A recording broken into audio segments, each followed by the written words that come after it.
My name is Sylvia Ruambo from Pakistan, Tanzania.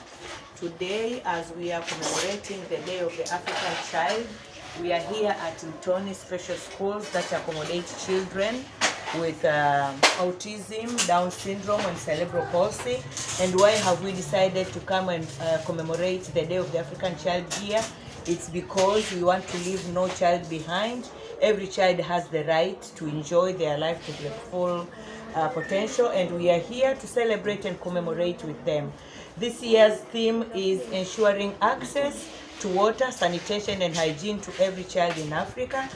And this is a call for communities, families, and government to ensure that children have access to clean water and access to sanitation and hygiene for the wellness and well-being of all children in Africa.